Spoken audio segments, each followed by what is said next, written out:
कवि कवितार मुखरित वन परिवेश भाषा बंचिले साहित्य समृद्ध हेब। साहित्य सभ्यतार अस्तित्व। भाषा हेउछि जातिर अस्मिता। भाषा बंचिले जाति बंचिब और साहित्य चिरकाल समृद्ध हेब। एपरि एक महत्वपूर्ण उद्देश्य नहीं पुरी जिला अस्तरंग ब्लॉक अधीन केलुड़ी मुहाण निकटरे बसंत रंजुलता चैरिटेबल एजुकेशनल ट्रस्ट और ओडिया भाषा साहित्य संस्कृति विभाग तरफ त्रिवेणी संगम साहित्य समारोह उत्सव 2025 अनुष्ठित हो जाइछि।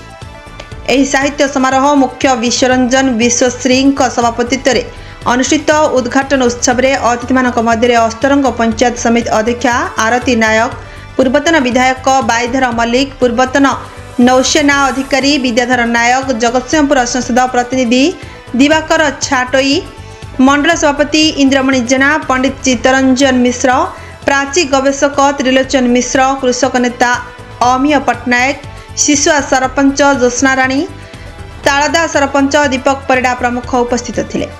एथिरे राज्यर कोण अनुकोणरू आसिथिबा कवि कवियत्री सुरचित कविता पाठ करथिले। पूर्वतन सेना अधिकारी श्रीयुक्त विद्याधर नायक निज वक्तव्य भाषा हेउछि गोटे जातिर अस्तित्व एवं तार साहित्य हेउछि अस्तित्वर परिचय, तेणु भाषा बंचिले जाति बंचिब बोली मत व्यक्त करथिले। त्रिवेणी संगम पीठ केलुड़ी मुहाण विकास पर्यटन स्थल मान्यता देवा सह पर्यटक मनोरंजन पई जलक्रीड़ा, बोईत बंदन, इको रिट्रीट भली कार्यक्रम सरकार हाथ को दाबी करथिले। भुवनेश्वर विनोद कुमार भोईंक रिपोर्ट, प्रतीक्षा न्यूज।